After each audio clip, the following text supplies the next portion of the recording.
¿Cómo estás, Julia? Sí, aquí estoy. ¿Me escuchan?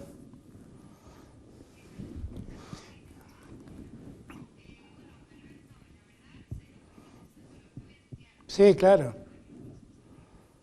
Por supuesto. Por supuesto.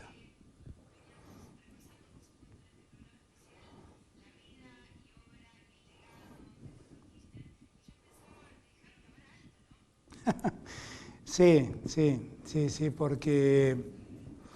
Y bueno, ahora hay que hacer como dice Néstor, ¿no? Hay que apechugar y meterle y trabajar para levantar lo que nos dejaron, el lugar donde nos dejaron, mejor dicho. Y donde además la pandemia se ocupó de hacernos las más difícil. Así que yo, de verdad, con las ganas de siempre, la vocación de siempre, recién escuchaba a Agustín reivindicar el concepto de militante y yo básicamente me siento un militante, que en este momento le ha tocado cumplir esta función. Somos parte de un proyecto común y bueno, esta es la función que me ha tocado y lo hago con mucha dedicación, con mucha convicción, con mucha garra, con mucha fuerza. Y es cierto que me dejaron la vara muy alta porque todos tienden a ver cómo viene la sucesión de Néstor, Cristina y ahora Alberto. Bueno, tengo dos expresidentes delante mío del mismo espacio que uno fue mi amigo y mi último jefe político, siempre digo lo mismo. Y Cristina, con sus 8 años, la verdad es que me exigen mucho. Pero bueno, de esto se trata. Hay que hacerle frente. Comíamos con Agustín el mediodía y la verdad lo único que pensamos es en hacerle frente. Somos peronistas por eso. ¿No? Sabemos que llegamos para ponerle el pecho a las dificultades y para siempre recordar que venimos a representar a los que más necesitan, a los más postergados. Sabemos que hay muchos argentinos que no la están pasando bien y es por ellos que tenemos que trabajar denodadamente. Así que lo hacemos con alegría, con mucha convicción, con toda la fuerza que la militancia nos ha dado.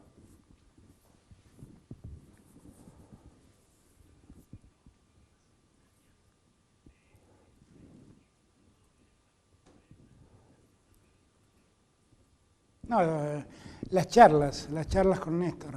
Era muy lindo hablar con Néstor.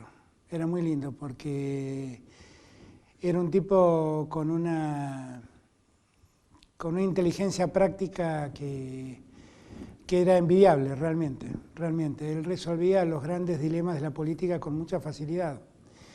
Y la verdad me encantaría poder ahora hablar con él y decirle qué te parece, para dónde vamos en este lado, cómo le entramos a este problema.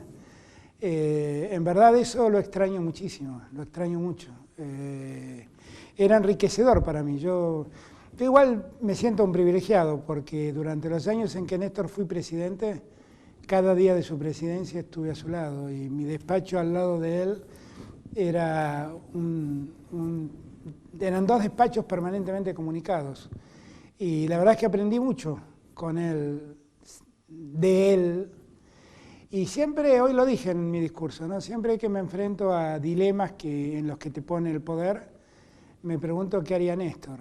Y yo creo que estoy haciendo lo que Néstor haría, que es preservar más que nada la unidad, después del aprendizaje de lo que nos costó estar divididos, es permanentemente pensar la política en función de los que peor están, de los olvidados, esa frase que yo repito una y otra vez, primero los últimos, los que están más abajo, esos son los que necesariamente por un imperativo moral y ético tenemos que sacar de ese lugar. Y después ver el desarrollo, siempre ver el desarrollo. Yo estoy convencido que desarrollando la economía, vamos a generar empleo, vamos a desarrollar el empleo y generando trabajo vamos a sacar a muchos de esos argentinos de la postración en la que hoy están. Y estoy seguro que esa era la lógica de Néstor y estoy seguro que allí estoy actuando como su mejor alumno y eso me da tranquilidad.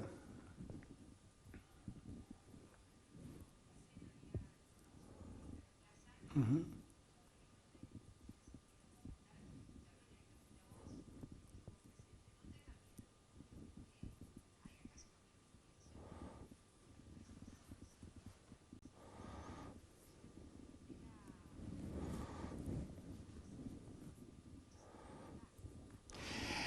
Néstor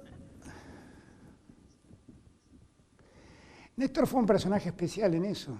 Yo escribí un libro que salió en el año 2011 que se llamaba Políticamente Incorrecto, y el libro lo que contaba fue mi experiencia con Néstor. Y la verdad es que Néstor hacía exactamente lo más inesperado en la política. Son muchas las anécdotas que yo podría contar diciéndoles, cuando todos esperábamos que reaccione para un lado, salía para el otro con una habilidad y con una convicción que es poco frecuente en la política. Déjenme contarles una anécdota que tal vez me permite a mí resumir, y la he contado muchas veces, pero déjenme contarlo una vez más. Nosotros veníamos de Estados Unidos, de nuestro primer viaje a Estados Unidos, donde Néstor se había encontrado con el presidente Bush, y estábamos a 10.000 metros de altura y nos vienen a avisar de la cabina que el ministro de Defensa, que era Pepe Pampuro en ese momento, tenía que hablar con el presidente, pero no tenían forma de transferirle la llamada al despacho presidencial que tiene el avión, el Tango 01. Y entonces me dice Néstor, anda a atender vos.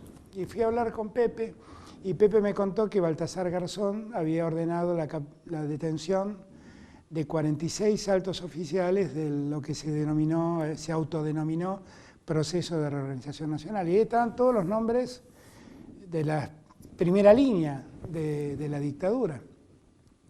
Entonces me dice Pepe, bueno, yo estoy avanzando, estamos con los 3 jefes de las fuerzas deteniendo a la gente, poniéndolas en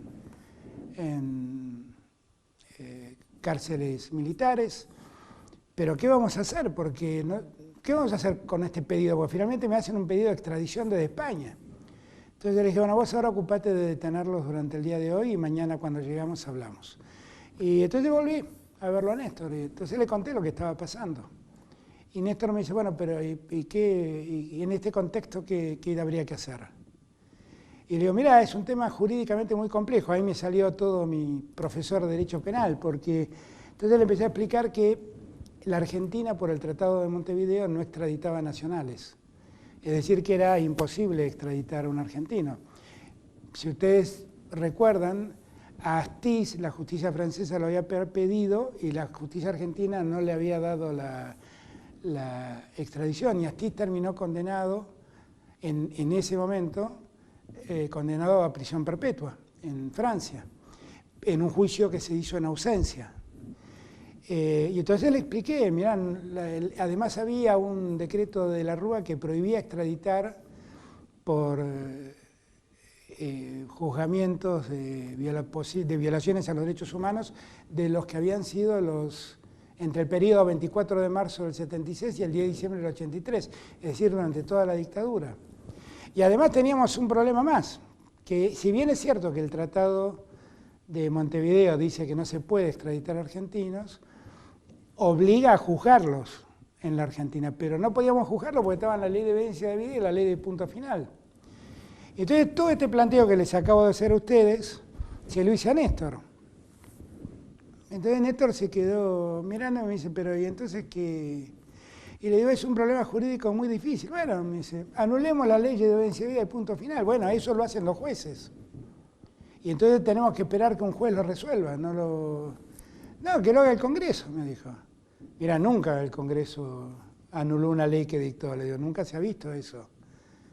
Entonces miró hacia un costado, en la ventanilla del avión, tal como estoy haciendo ahora yo, se quedó así pensativo unos segundos, volvió, me miró y me dijo, mira, cuando lleguemos lo llamás a Zanini y le decís que derogue el decreto de la Rúa.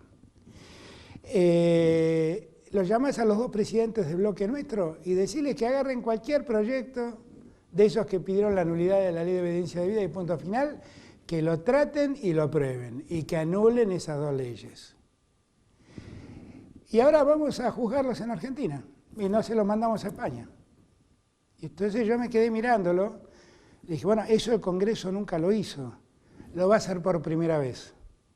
Y Néstor advirtió que yo estaba como en un dilema jurídico frente al planteo que él me hacía. Y me dijo, quédate tranquilo, Alberto. Probamos con el perdón. Hablaba de los indultos de Menem. Y no nos fue bien. Probamos con el olvido. Hablaba de la ley de obediencia de vida y punto final. Y nos fue mal. ¿Por qué no probamos con la justicia? Hoy que la Argentina lleva condenado a 1000 genocidas, ¿cuánta razón tuvo Néstor? El primer juicio por el genocidio fue tapa de los diarios. Y ahora la sociedad, gracias a Dios, ve como normalidad esos juicios y esas condenas. Eso lo vio Néstor mejor que cualquiera de nosotros. Y se dio cuenta que la solución era la justicia, justamente con lo que no habíamos probado. Eso es lo que lo hizo distinto a Néstor. Por eso, yo como esa tengo muchas historias de Néstor. Y por eso la admiración que le guardo. Y por eso el recuerdo que siempre tengo de él. Y lo difícil que se me hace conmemorarlo. Porque cada vez que me toca hablar de Néstor se me empieza a complicar la garganta, se me hace un nudo acá y se me empieza a hacer difícil. Pero que fue único. No es justo eso, no es justo. Sí.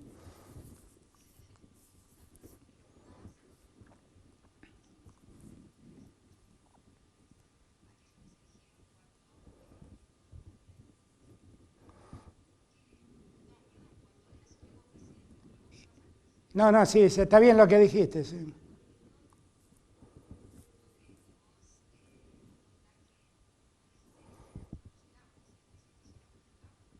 Claro.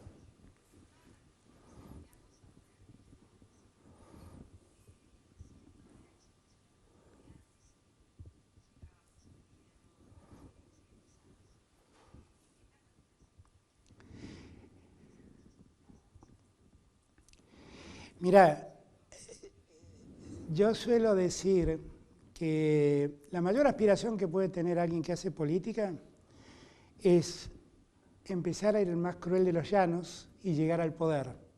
Y después de llegar al poder, poder ejercer ese poder de modo tal que millones de argentinos, millones de personas mejoren sus vidas. Yo de verdad siempre creí que yo ya había cumplido mi sueño de político, porque eso me pasó con Kirchner. Nosotros empezamos en una orfandad absoluta, absoluta. Yo me acuerdo que Néstor, pasaron las elecciones donde yo fui electo legislador de la Ciudad de Buenos Aires. Néstor me llamó el martes siguiente, yo fue un domingo, el martes me llama Néstor, me dice, estoy en Buenos Aires, tengo que hablar con vos. Y ahí me dijo, por primera vez, me dijo, no era la primera vez, pero ya lo veníamos hablando. Mirá, yo estoy decidido a hacer algo distinto, me dice. Y esto de ser el ala progresista de un partido conservador a mí no me gusta. Tenemos que empezar a hacer nosotros nuestra propia experiencia, nuestro propio proyecto. Pero si vos, que estás en Buenos Aires, no me ayudás, yo no puedo hacer nada, porque yo estoy en Santa Cruz. Entonces yo necesito a alguien que construya desde Buenos Aires en todos lados. Y al primero que le hablo es a vos, porque necesito que te dediques a eso. Si vos me decís que no lo podés hacer, yo no lo puedo hacer. Y entonces me acuerdo que mi respuesta fue, quédate tranquilo. El primer legislador kirchnerista en la Ciudad de Buenos Aires acaba de nacer. Le dije, y a partir de allí nos pusimos a trabajar. A partir de allí nos pusimos a trabajar. Me acuerdo que esa tarde lo fui a ver a Duhalde a explicarle que Néstor y yo habíamos decidido emprender otro proyecto y que yo me iba a poner a trabajar con Néstor. Y me acuerdo que Duhalde me escuchó y me dijo, sí, metele, me dice, sí, somos amigos, el flaco, metele. La sensación que tuve, se la conté a Néstor al día siguiente, era que Duhalde dijo, acá vinieron Don Quijote y Sancho Panza, están en un delirio de ellos. Métanle, me dijo. Claro, dos soñadores, métanle, dijo. Y ahí empezamos a trabajar. Total. Ahí empezamos a trabajar con muchos otros compañeros, ¿no? Después se sumó el Flaco Kunkel, Oscar Parrilli, por supuesto, qué sé yo, Carlos Kunkel, Agustín, que fue nuestro primer referente en Santa Fe. Y así empezamos a construir.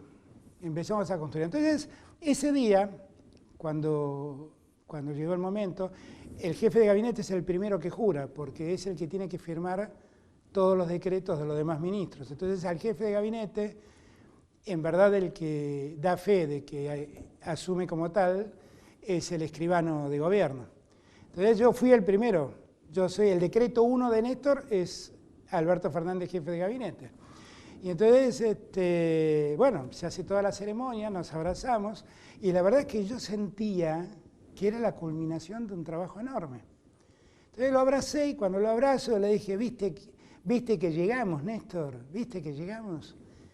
Y él me dice en el oído, ¿qué llegamos, hermano? Si recién estamos empezando. Ponete a trabajar, me dijo. Y nos reímos los dos. Y era cierto, ahí empezaba el trabajo. Yo creo que Néstor y Cristina después pusieron a la Argentina en una senda que yo siento la obligación de volver a poner a la Argentina en esa senda. Era una senda donde recuperamos autonomía económica, trabajamos por la mejor distribución del ingreso, trabajamos por mejorar la situación de los que trabajan. Más allá de lo que se dice, nunca enfrentamos al empresariado. Lo hicimos con inversión privada y creamos muchos empleos con inversión privada. Y nos pusimos un lugar en el mundo con dignidad, no sometidos a las lógicas de los poderes centrales. Bueno, yo siento que ahí con Néstor empezó ese camino, después lo siguió Cristina, después vinieron los 4 años de esto que yo llamo la metáfora del olvido, donde 4 años en el poder se olvidaron de la gente, y yo tengo que volver a retomar esas banderas y tengo que culminar el trabajo que empezó Néstor y que siguió Cristina. Y tengo que hacerlo aprendiendo también de los que fueron errores en nuestros tiempos. Por eso yo digo siempre, volvemos para ser mejores, volvemos para superarnos a nosotros mismos. Y por eso tenías razón recién, Julia, cuando decía, tenés la vara muy alta, y sí.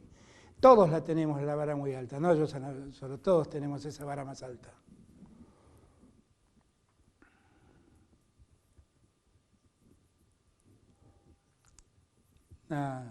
Sí. Acompáñame, te necesito más que nunca porque ahora me toca ser el jefe yo y me falta tu consejo, es una situación horrible. Y la verdad es lo que pido, la verdad ese videíto que hoy subí en Twitter, lo que en verdad lo que más quiero es que sentir que Néstor me acompaña. Y lo siento, yo siento que él está ahí, que me acompaña.